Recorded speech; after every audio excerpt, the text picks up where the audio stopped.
Well, good morning, everyone. Thank you for joining us today as we wrap up an historic Democratic National Convention hosted in the greatest freaking city in the world, the city of Chicago. First of all, and most important, I want to thank every single City Chicago worker. The workers who spent months preparing and executing the best political convention that this country has ever seen. I especially want to thank Superintendent Larry Snelly and the thousands of rank and file officers of the Chicago Police Department for doing what they have purpose to do, and that's to keep everyone safe throughout the convention and protecting our guests, the protesters, and everyone's constitutional rights, and of course, our neighborhoods. If the 1968 convention went down in history as the example of police brutality, then the 2024 convention will go down as the example of constitutional policing. These brave women and men show the world how we can maintain safety while protecting the people's right to protest and to have their voices heard. That is what I asked them to do, and I'm so proud of that work. The DNC was truly a full force of government effort, so I want to take a few seconds to acknowledge all of the government departments and sister agencies who put in the long hours and accomplished this monumental feat. Our Office of Emergency Management and Communications, led by Executive Director Jose Terrado, he did an incredible job this week. Let's give him a nice warm round of applause.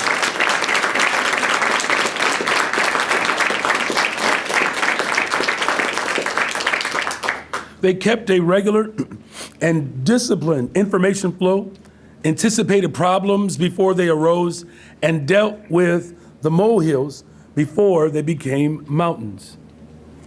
Thank you to everyone at OEMC who put in the work. You did it away from the spotlight. But without you, the city doesn't shine. Though you did it without glamour, you're the ones who made it possible.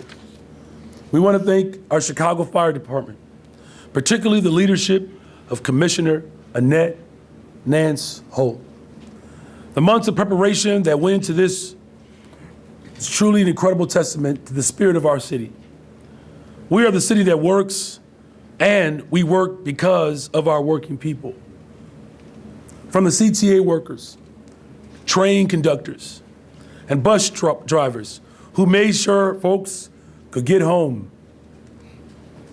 to the streets and sanitation workers who made sure we showed the best of who we are to the entire world.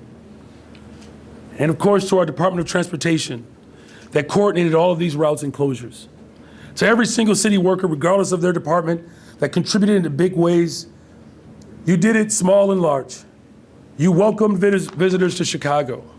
Visitors who were blown away by our city. They saw great, vibrant, clean streets, small businesses, bustling commercial corridors, world-class food, and the mosaic of our neighborhoods.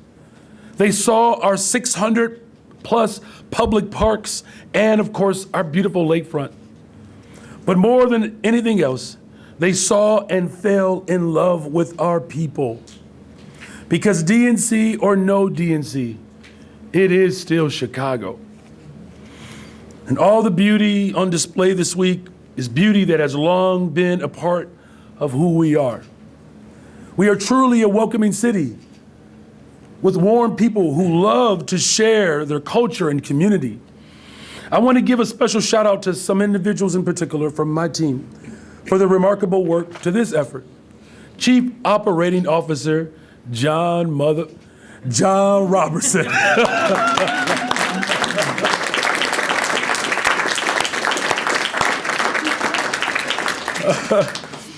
Had y'all for a minute there, huh?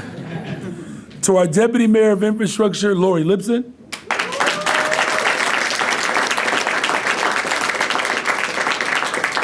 Deputy Mayor of Community Safety, Gary Gatewood.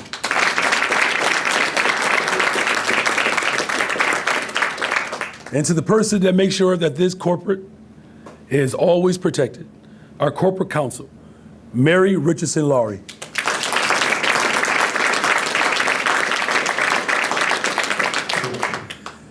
To our communications teams and so many others that I really just wish I had more time to name. What I have seen firsthand from you, all of you, over the last several months is true to who we are. You are the embodiment of what I call servant leadership. You did the work that was not always pretty. You went way beyond the call of duty because of a deep caring and a commitment to our city. Thank you all for your dedication. Thank you all for your service. We partnered with the DNC host committee and community partners to rescue, check this out, you all, more than 7,000 pounds of food. Angela Tovar, you did your thing.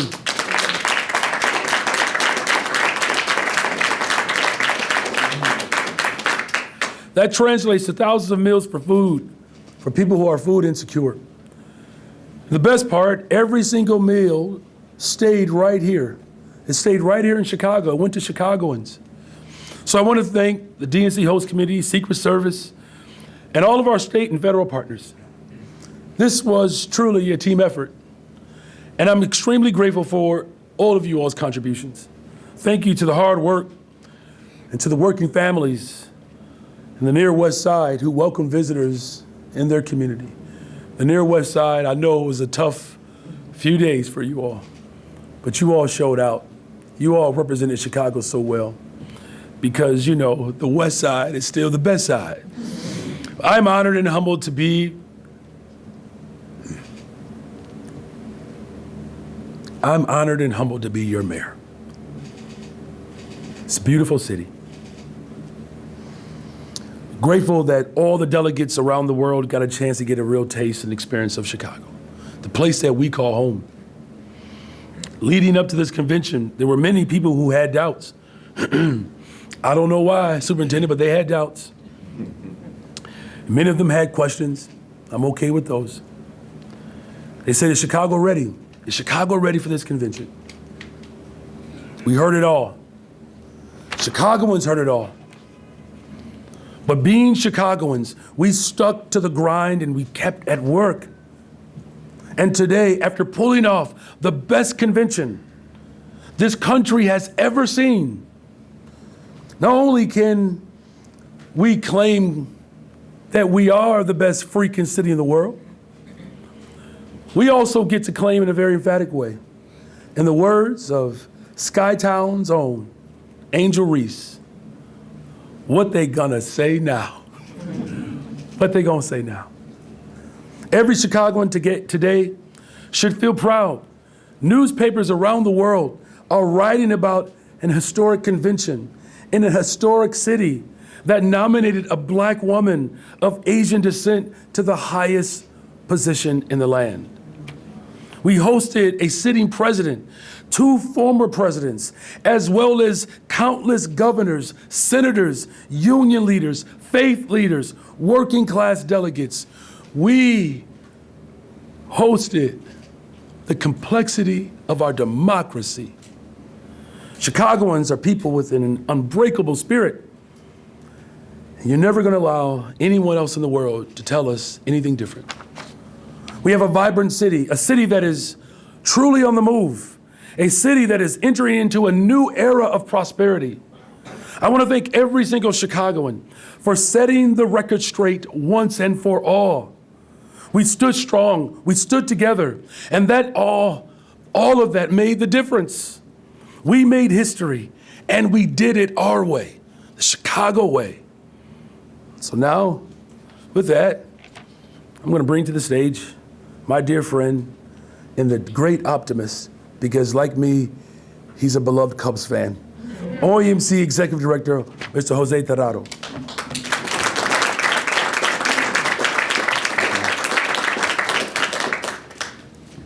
Thank you, Mayor. Good morning. Good morning. My name is Jose Terrado. I'm the Executive Director of the Office of Emergency Management and Communications for the great city of Chicago. For more than a year, OEMC has coordinated with the Secret Service, the Chicago Police Department, the Chicago Fire Department, and city agencies, as well as other partners and convention organizers, to ensure the safety of all residents, visitors, and delegates for the Democratic National Convention. I want to take this opportunity to thank my staff at OMC and all of our partners who have been part of this great mission. I want to thank our 911 call takers and dispatchers, the emergency management team, the traffic management authority, our 311 call takers, our OMC operations centers, our OMC communications team, and the more than 40 agencies and partners represented in the Emergency Operations Center. I also want to acknowledge the outstanding coordination and communication amongst all our agencies to ensure the safety of this event. I am proud to have worked with this team throughout the past year, and I am grateful for their partnership. And with that, I'll turn it over to Superintendent Larry Snelling.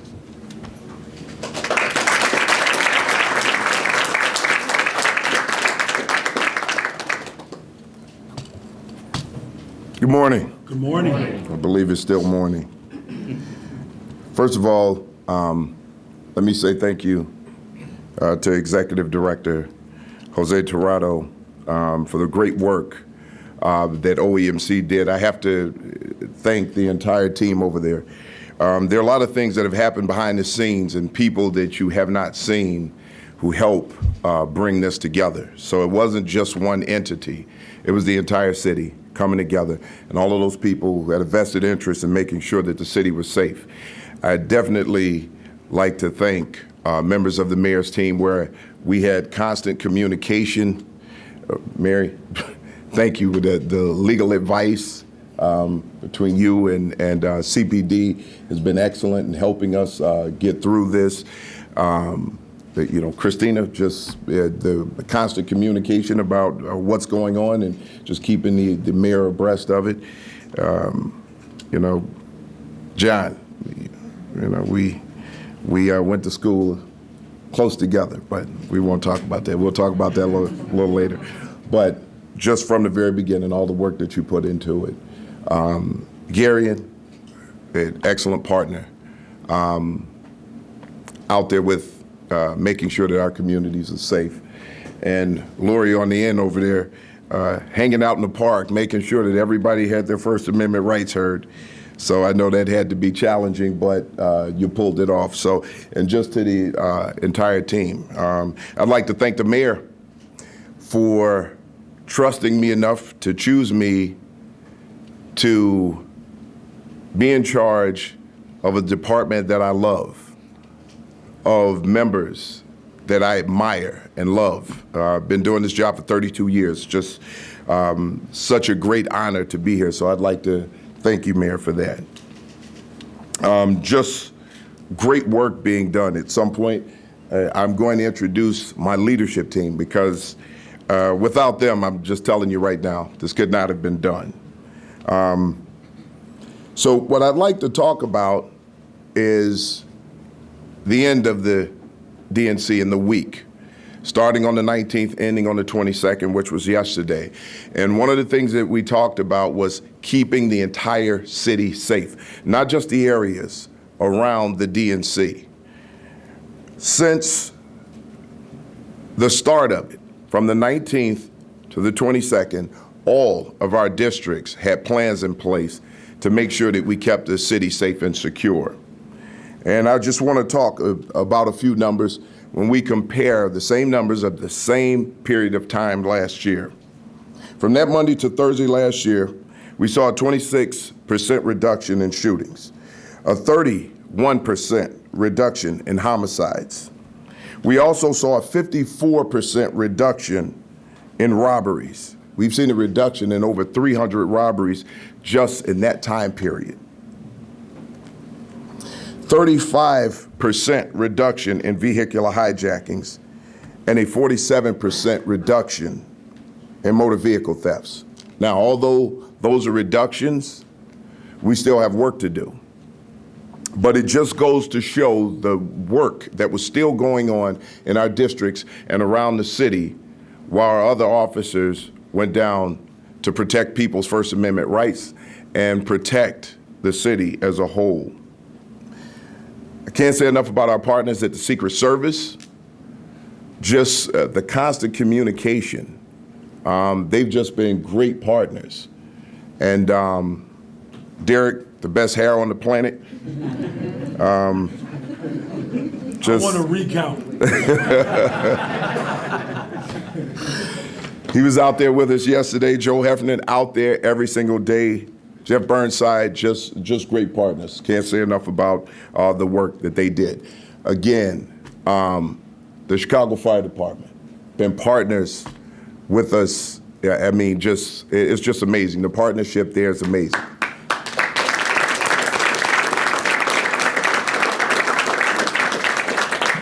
So I have to get the commissioner's name right this time because I messed it up one time. She's never let me forget it.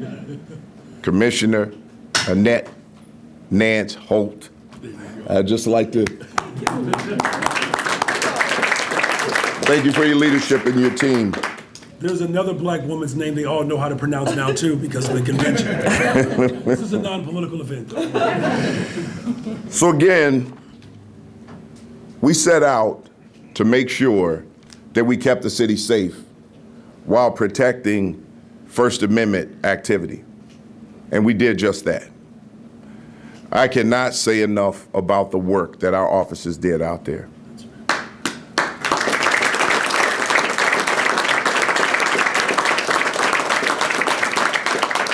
We sat and we watched these officers go through it. We saw people yelling in their faces, yelling obscenities, and they maintained their cool throughout. They didn't take the bait. So as a result of it, you didn't see the activity that people expected to see.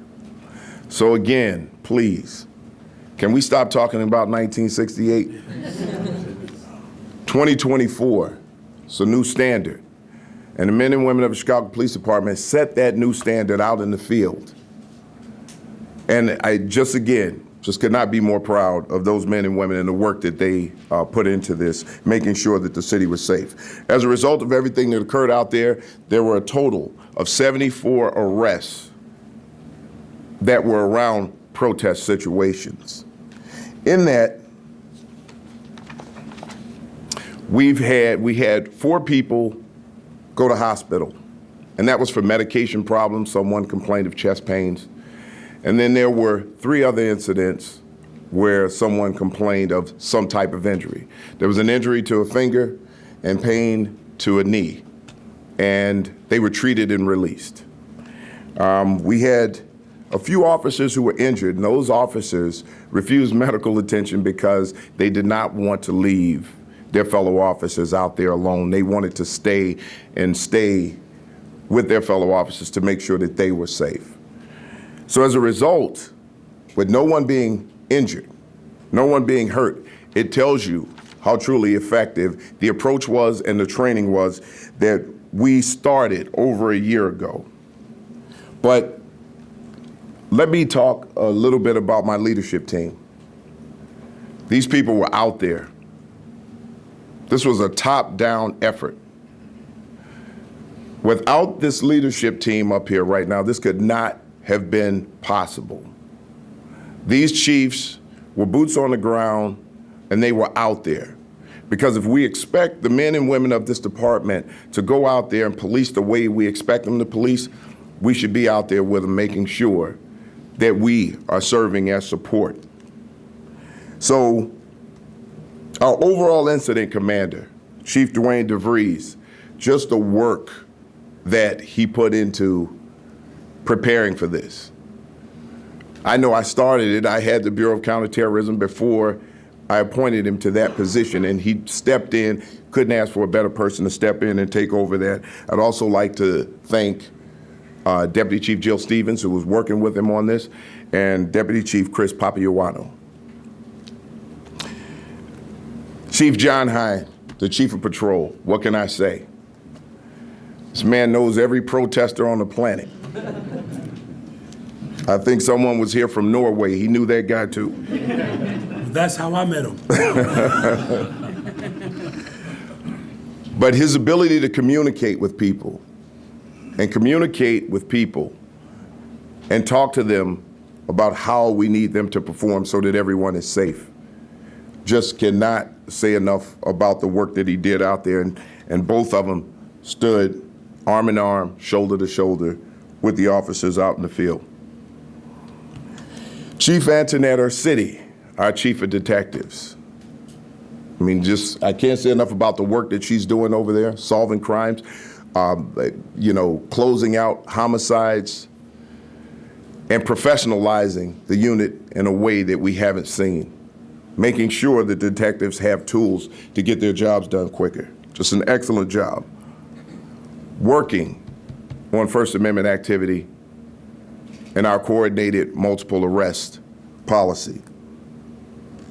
Chief Yolanda Talley, the Bureau of Internal Affairs.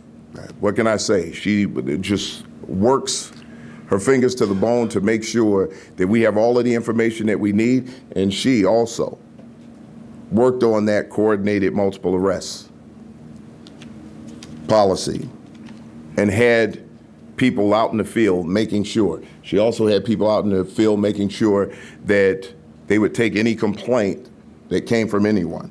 At this time right now, we have about, I believe it's 8 or 9 complaints. I'll just have to confirm that.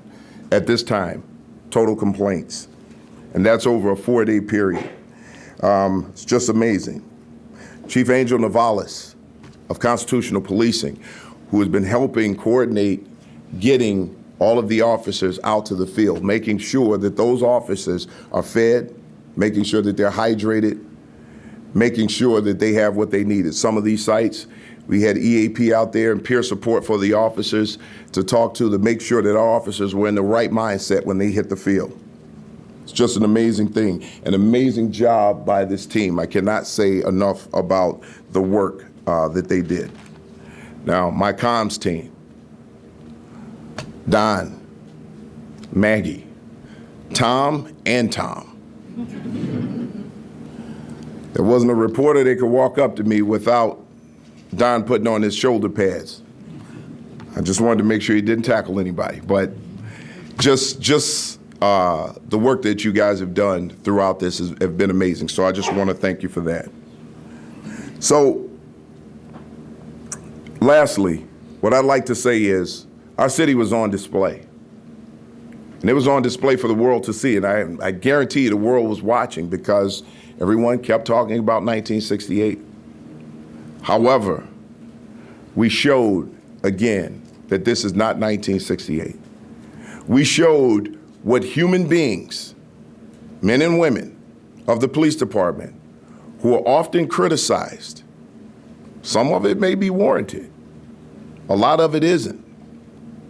And hopefully we can have a clear understanding and clear dialogue and clear communication about how officers are trained and what officers are dealing with, so that we have a clear understanding of how officers are responding. Change in a department does not happen overnight. It happens over time. And you see what happens when we respect human beings because we expect them to respect others. When we take care of those human beings and make sure that they're well, make sure that they're taken care of, because when they feel comforted, they can comfort others. This is why these officers show great restraint. We treated them like human beings because that's what they are. As we continue to move forward, the DNC is behind us now. Now it's time to bring this city back up to the standards that we know it can be. And that starts with everybody here and the collaboration in this room, and I'd like to thank everyone here. And I just can't say enough about the Chicago Police Department. We will continue to grow. We will continue to get that done. And so that I don't mess this up again, I am going to introduce the Chicago Fire Department Commissioner, Annette Nance Holt.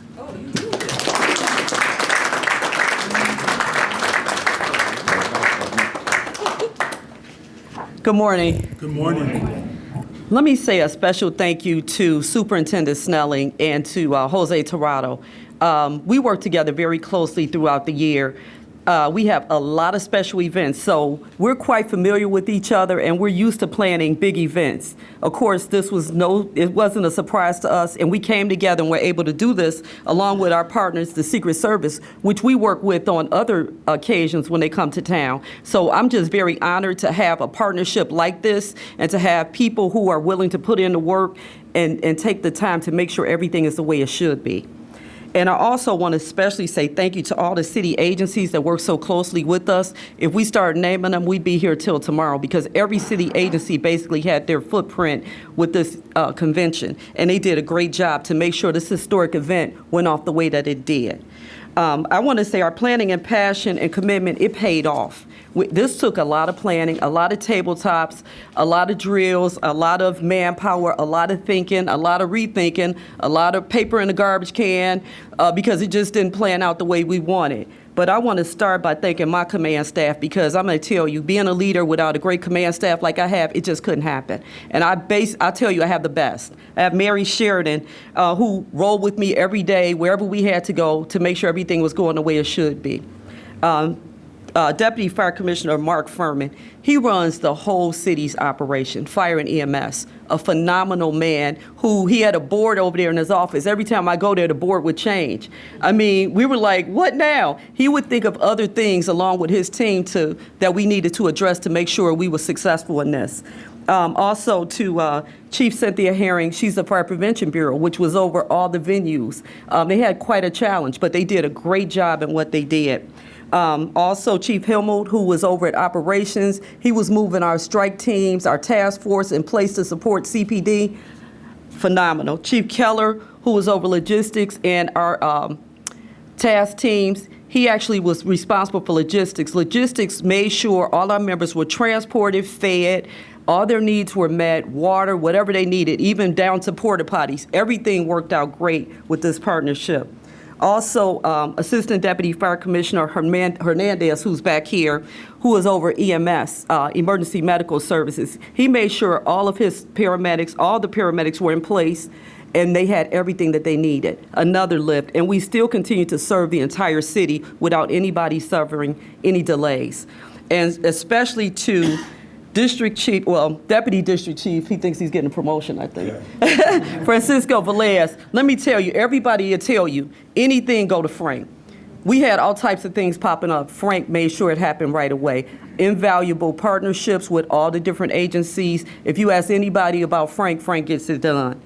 And then the only thing, I didn't name everybody, and I don't want to offend people, but to my men and women of the Greater Chicago Fire Department, my firefighters and paramedics, they did everything to make sure this was a success. I actually visited them last night over by the United Center, and I said, how are you guys? They said, we're tired, but we're honored to be here. This is such a historic event. I was just like, oh my God, that just made me feel so good. They were determined to make this a success. So I just want to say thank you to everybody who was integral to this. If I missed them, I'll catch up with them with a memo when I get back and get some sleep. But I would like to now introduce Jeff Burnside, the U.S. Secret Service Coordinator. Thank you.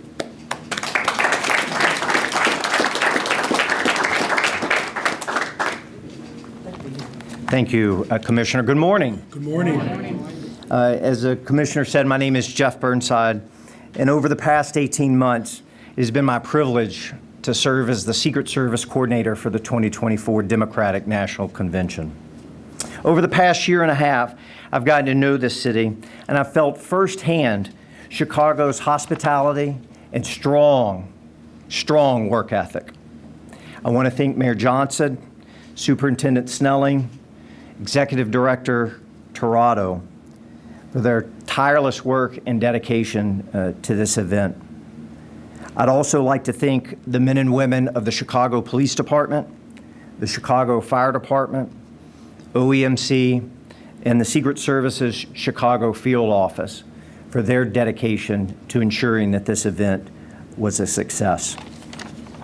There are countless others across numerous agencies that you've heard today that I'd like to thank for their efforts ensuring public safety and security for this convention. It's too numerous to name. As you've heard, every city agency was involved in the preparation for this event, and I'm personally very grateful for that. I'd like to take just a minute, though, to especially thank Chief Dwayne DeVries from the Chicago Police Department, the chief of the Counterterrorism Bureau, who served as the incident commander for the Chicago Police Department for this National Special Security event. I can tell you that there's not one person in the Chicago Police Department that's worked harder at this effort over the last 18 months than Chief DeVries, and I really appreciate his leadership, his knowledge, his skills, and his abilities that we're able to apply to our security plan to ensure the safety, as the mayor said, not only for everyone attending the convention, but the nearly 2.7 million residents of the city of Chicago. It is not a small undertaking, and Chief, I just want you to know it didn't go unnoticed or unappreciated. Thank you. This process began 18 months ago, and as a group, we had numerous planning meetings, development meetings, community outreach to include door-to-door canvassing on 2 different occasions to engage with businesses and residents. We also held numerous follow-up meetings with community groups and leaders to ensure that the public understood what they could expect. It's that communication, along with the hard work of our law enforcement partners, that helped make this National Special Security event a tremendous success. Putting on an NSSE, as you saw, is a tremendous undertaking, and the Secret Service could not ask for better partners and a more professional group of dedicated public servants than your law enforcement and public safety community here in the great city of Chicago. Again, it's been my honor and privilege to have had the opportunity to work with this group of individuals. The law enforcement and public safety community in Chicago is second to none, and their residents in the city of Chicago should be proud of that. Now I'd like to introduce the Deputy Special Agent in charge of the Secret Service Chicago Field Office, Derek Meyer.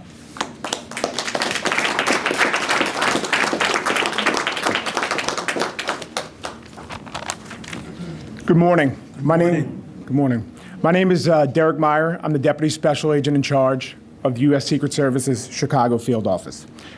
I've been in Chicago for the past 6 years, and it is my home. During the past year of planning for the Democratic National Convention, and in the past week especially, I could not have been prouder of this world-class city. I want to thank you, Mayor Johnson. I also want to thank you, Superintendent Snelling. I've been in law enforcement for 24 years. I've traveled the world, and I've lived in cities all over the country. I have never seen anyone better than you.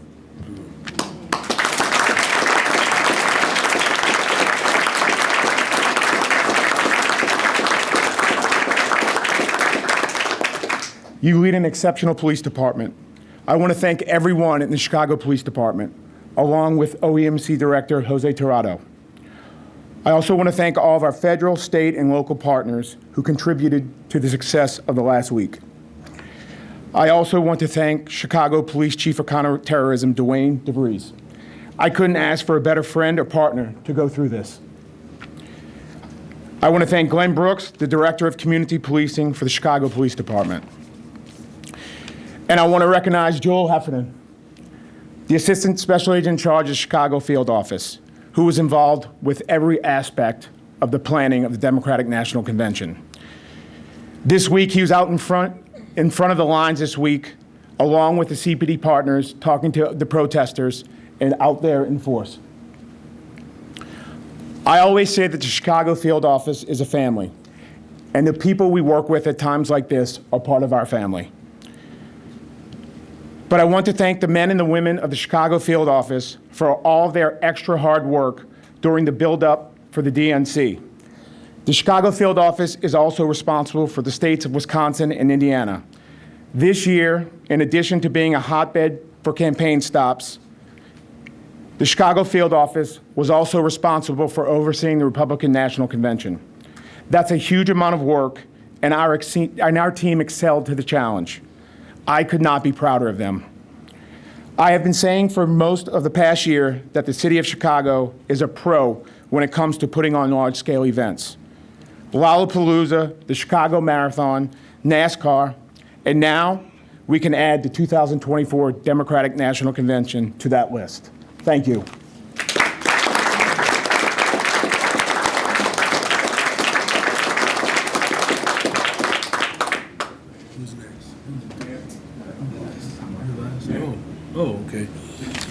Oh, okay. I guess I'm next. thank you all. We'll take questions. And just for the record, that was quite the compliment to our superintendent. I guess that's how they do things around here. You talk about somebody's hair, and then they tell you they're the greatest person ever lived. Right here. Oh. And we ask that everyone be respectful of each other's time. One question, one follow-up. Hi, Mayor. Hey. It seemed like some people, perhaps on social media and some on the other side of the political aisle than you, seem to be rooting for something to happen outside the convention. Did you get that sense as well? And why do you think there seemed to be a sense that there was that desire for catastrophe? Yes, there were individuals who were rooting against Chicago, and they were rooting for violence and chaos. It's no different than what Governor Abbott is doing, attacking our city. Chicago is rising above that, and we always will. As far as, their impetus or their motivation, behind it, you can only speculate, but here's the thing. Those individuals who were provocating or wishing that there would be chaos, these are the same individuals who justified January 6th.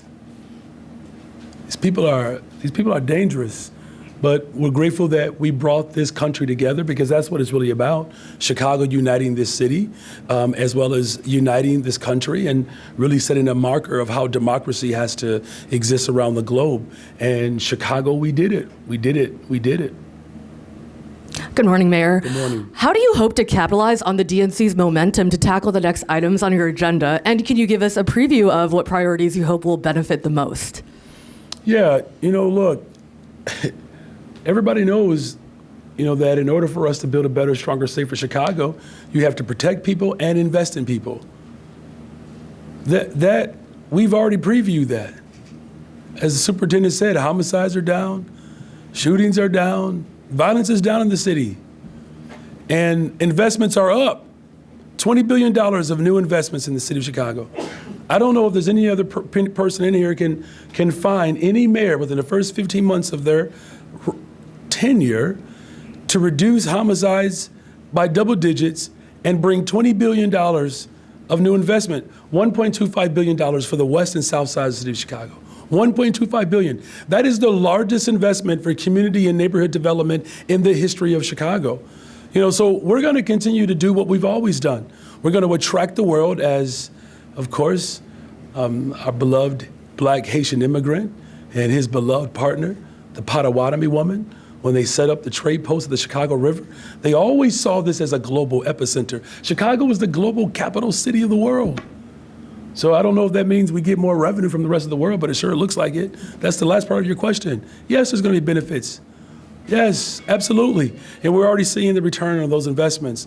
The big point, though, is many of these investments were happening well before the convention even got here. So what we have is just like adding more sprinkles to a very beautifully fine, decorated red velvet cake. But in terms of new investments, what specifics do you think, the time is now? Listen, No, but in Alice, terms of like CTA, Alice, I hear what you're saying. I get your point. It's already happening. That's all I'm saying. It's already happening. Here, I'll say it like this. There was a young student I was able to talk to during our budget roundtables. And thank you to our budget director, by the way, because she kept everything on budget. Annette Guzman, y'all give her some love. She kept my budget balanced. So Alice, to your point, because we see where the investments are, public transportation, environmental justice, all of these things are happening. Housing, a small business expansion, all that is already happening. But this young kid, I asked him that same question. I said, what else can we do to make your life better? You know what this young student said to me, 16 years old, this little girl? She said, do more of what you're already doing. So we're going to do more of what we're already doing. Question for the superintendent. Phew, finally, good grief. Good morning, superintendent. Hey, good morning. One moment before because I kick myself if I left up here and I didn't speak about Director Glenn Brooks from Community Policing, who has been out there for every single protest and communicating back and forth, just the work that he does out there. So, I just realized he was hiding in the back there, so sorry about that, Sam. Go right ahead. You mentioned a little while ago, obviously communication has been widespread among all agencies, but specifically your conversations with the Corporation Counsel. What advice did you receive, and how was that applied throughout the week?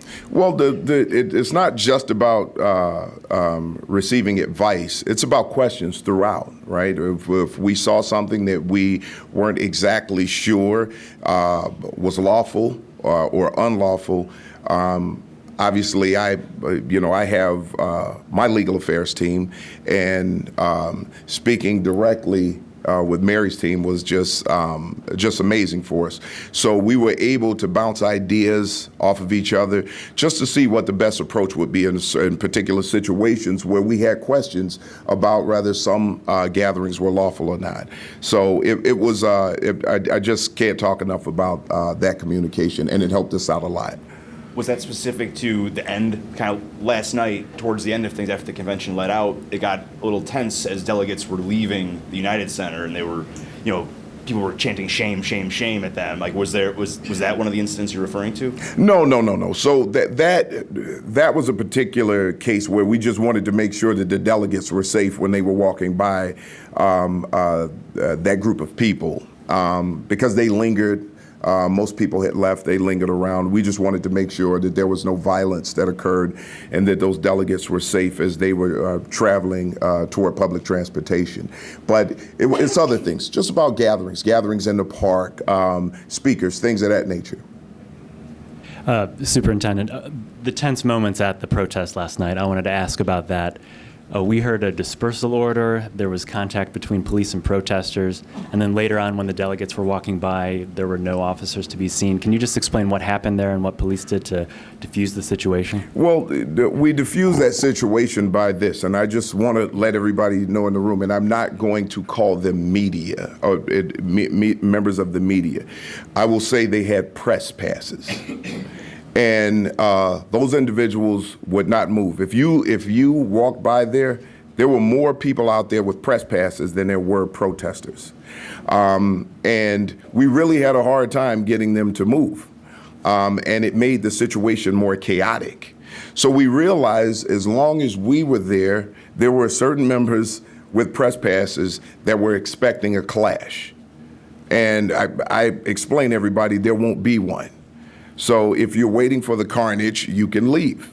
But that didn't happen.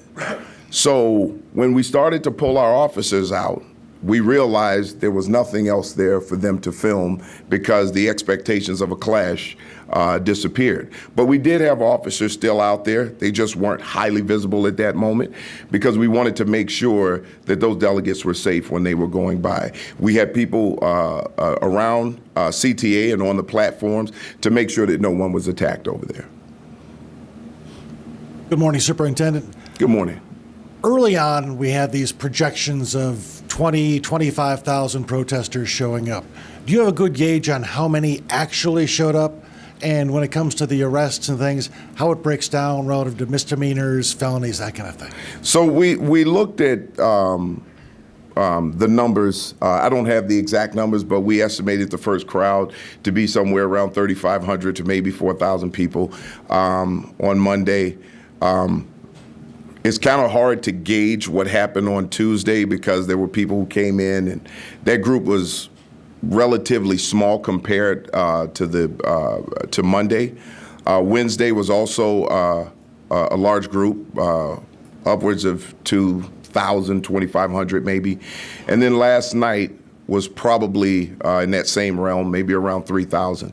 So when you look at the number of protesters, thousands of protesters who came here and engaged in First Amendment activity, and some came for other reasons, to engage in violence, vandalism, 74 arrests, no major injuries to the officers, just shows what a great job these officers did and how the training applied to that.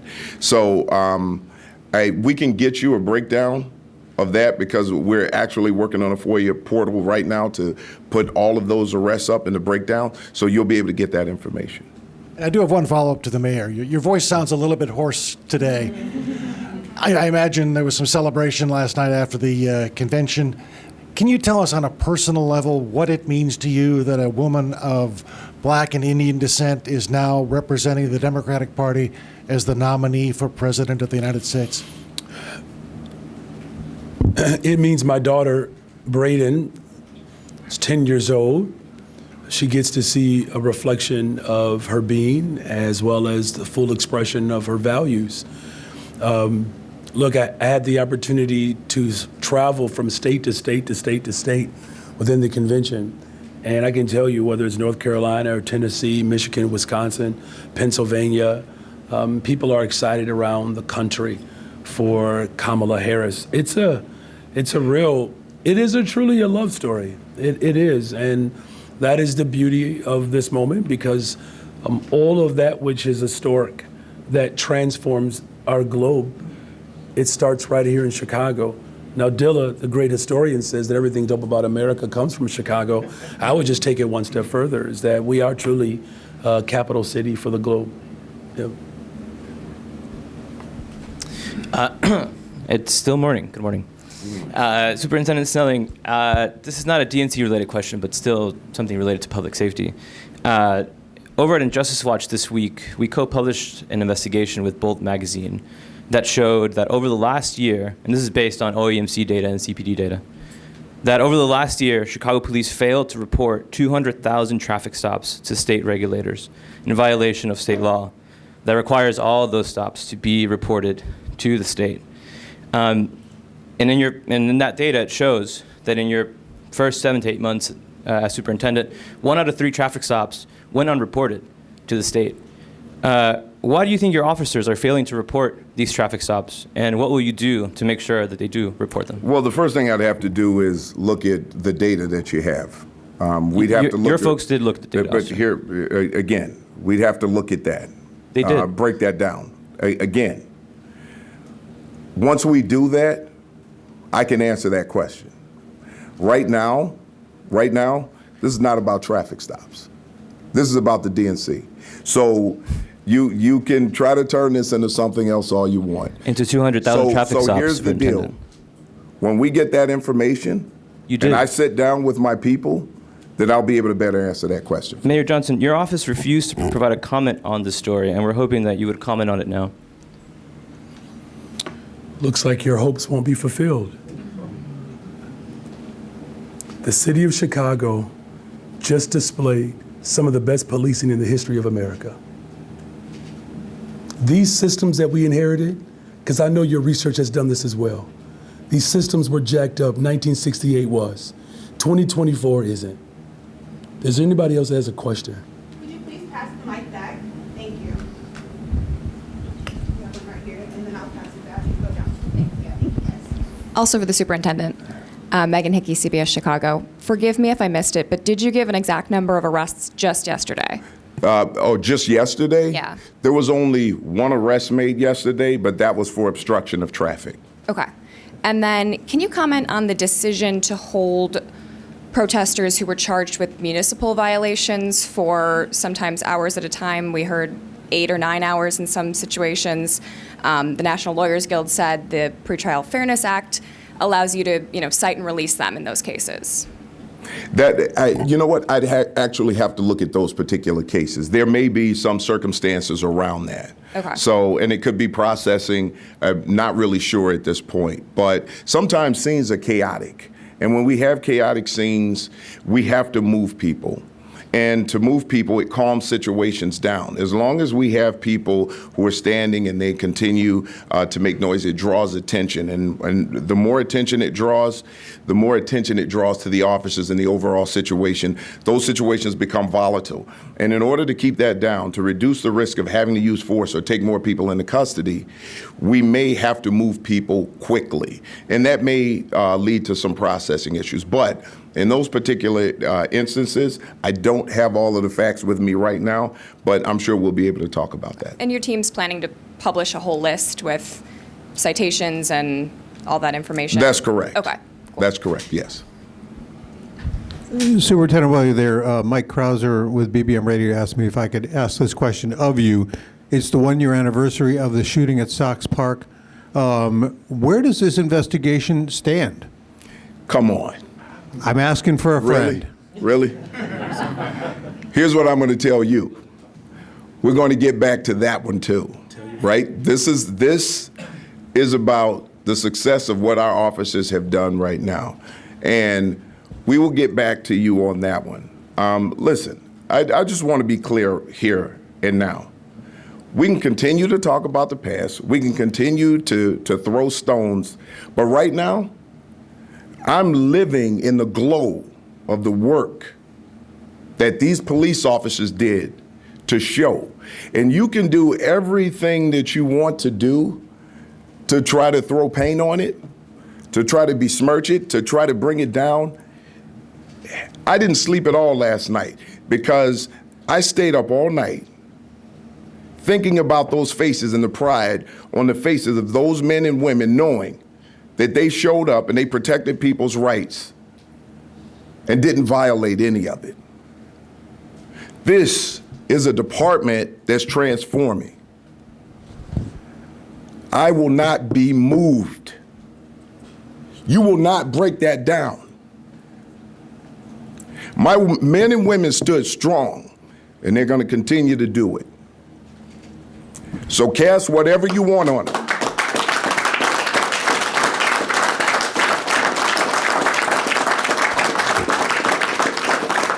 They protected this city, and they're going to continue to do it.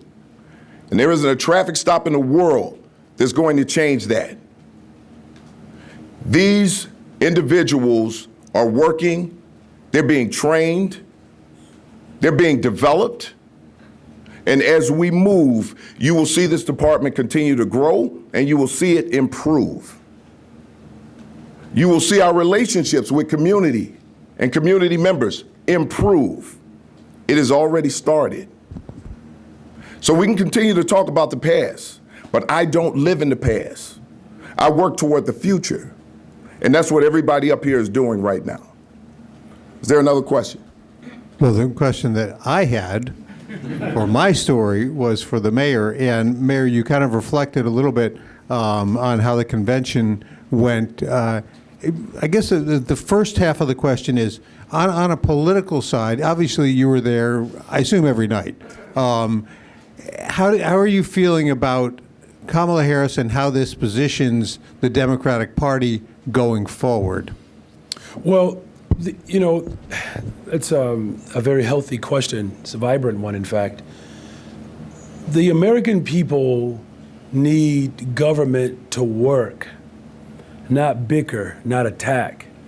And what the world experienced, what the people of America experienced, was a disciplined, balanced presentation from the wide range of political views. I mean, Republicans spoke at our convention. The delegates of this convention, the most diverse delegation in the history, from our individuals with disabilities to a Native American caucus, I believe the first time in the history of the DNC. And so I just think from a political context is that the strength of the globe, it really is contingent upon our democracy in this experience here thriving, I should say. So I hope that it gets at it. It's as a social studies teacher, I wish I was starting school on Monday. I mean, this is how the first day of school would start for me, which I'm really proud of my son, who happens to be taking AP government. Good luck, son. But yeah, it's just politically, I mean, it's just one of those things that I think all of us in this room, I say this with a great deal of humility, we will be primary sources one day to some college kid 20, 30 years from now. Well, at least some of us will be, that will come and ask us, what that moment was like and what it felt like and how it shifted to the trajectory of America. I mean, this is the party, the only party, by the way, which the city of Chicago led. It's the only party that condemned terrorism and has called for the immediate release of hostages and for a ceasefire permanently. That really sums it up, that all of our interests can live in a space that we call America, What a beautiful story. Have fun, social studies teachers. Again, the other side, I guess, Matt, was more on, in many ways, this convention was putting Chicago's reputation sort of on the line. The way things were handled, that was all talked about earlier. What do you think this does to Chicago's reputation, and what are you hearing from people that you spoke to about how they viewed Chicago compared to perhaps the reputation they thought coming in? Yeah, okay, I get it. That's a really good question. Look, I think for Chicagoans, there's a sense of pride that we have. When people underestimate us, you have to understand who's on the stage, you all. Like, we're not just like government officials. We're fathers, mothers, aunts, cousins. Like, our family, look us in the eyes every single day to make sure that we're okay. I know that's true. And this stage and workers all over the city have the same experience. Whether you're getting ready to go out and drive a bus or put together a lesson plan or provide child care services or to show up at a police district or a firehouse, wherever you are, street sanitation, garbage truck, people look us in the face every single morning and we go out and we do the thing, right? And so what the reputation that Chicago has had from Chicagoans, all it allowed us to do is to look each other in the face like we always do and say, get back out there and do it again. Now, as far as the world is concerned, yeah, look, I think it's pretty clear people fell back in love with Chicago. They fell back in love with Chicago. I keep telling you, this is the great love story. The probability of Jean-Baptiste Point du Sable and Kitty Waha meeting from different parts of the world. And now the city of Chicago is at the center of it. Carnegie Steel, the working man woman's car was built here. Electricity came to life. Quantum computing, a new form of technology that's going to revolutionize how we deal with traffic issues or Alzheimer's. That's happening in Chicago. So, we're going to have to build more affordable housing because more people are coming. Mayor, kind of as a follow-up to that, to what extent did you feel personally, like your reputation, maybe not on the line is too strong, but you're certainly under the microscope, freshman mayor inheriting this DNC has to put on the party. To the extent that maybe that pressure is off, what do you hope that means for the rest of your term? Yeah, well, I don't know about the pressure being off, right? We have a school district that is still woefully underfunded. You have to keep in mind, my chief of staff, I think 90% of our conversations were about next week. We're living in the future. That sounds strange, doesn't it? Let's start over. I don't want to say it like that. We are preparing for the future every day. And, I think the pressure that we feel on an everyday basis to make sure that we're picking up trash on time, that we're keeping communities safe, that we're putting fires out or EMTs showing up to save a life. That pressure didn't go away, did it? No one up here is like saying we're so relieved now we could just go take a vacation. In fact, no one is getting approved for vacation for another 2 weeks. But I think to your point though about being a rookie mayor and being under the microscope, son of a pastor with no political ties, none. My first political encounter, my political mentor is Senate President Don Harmon. Invited me into his space. Didn't know me from anyone. And you rise up from the ranks of a middle school teacher, just an everyday person trying to get by, to become mayor of the greatest city in the world. That microscope is really the microscope on what every black and brown boy should experience and dream of. And that microscope, I got you. I just want to make sure I bring this point home, that microscope is for the little brown girl who is first generation, who just got here because you had a tyrant at the border, tried to exploit, and now she's learning another language and is falling in love with the city of Chicago. That's the microscope. And just for the record, Michael Jordan averaged 28 points a game his rookie year, and he led the Bulls to the playoffs. And then you know what happened after that, right? It took a while before they won a championship. Right? No, it didn't take that long. It didn't. It's 6 of them, by the way. Yes. You get the point, though. I hear you. And you brought up next week. I think next week you're going to release a potentially billion-dollar budget gap. Is there any? I mean, do you almost wish that the timing was different, that you could, as the superintendent said, kind of live in the glow of this for a little longer before you have to get right into a thick budget season? No, the timing is perfect. There's a time and a season for everything. You can't decide which part of your life you want to live in primarily. That's petulant.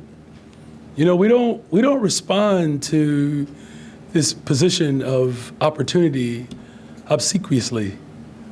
We don't fawn over this. This is work. It's work. That's what my father said, never be afraid to work. You don't want to make a mountain out of a molehill.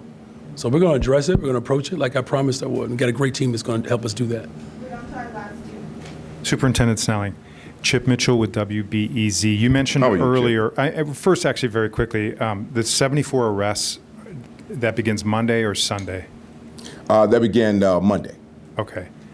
Do you have a number for Sunday? I think there are a couple. I can't remember. No, I believe there was one arrest, but it wasn't necessarily related to First Amendment activity. Okay. So the question I want to ask I have this instrument here so I can actually read it back to you.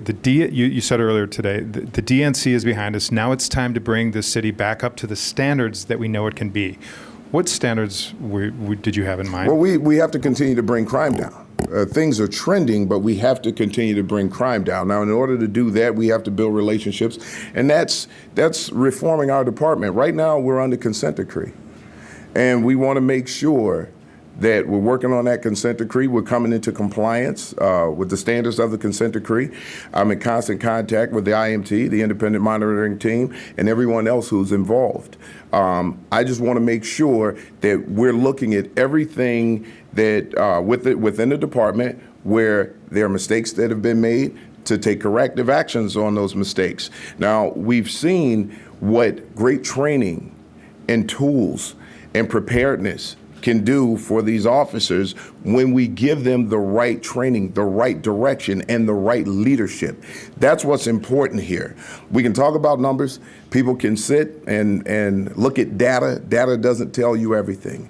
We have to look at everything, on that micro level. And as long as we're doing that, we'll just continue to develop and we'll continue to grow the department. And that's what it's about. So once we start doing those things, we can bring crime down simultaneously as we're doing it and develop those relationships in communities. Okay, thanks. Thank you, Chip. Anyone else? Okay. All right. Thank you all. Is that everybody? Okay. Thank you all very much. Thank you. In 2028? Hey, that sounds about right, doesn't it? Is that Thank you, short? Superintendent. Thank you, man. Appreciate you. You got your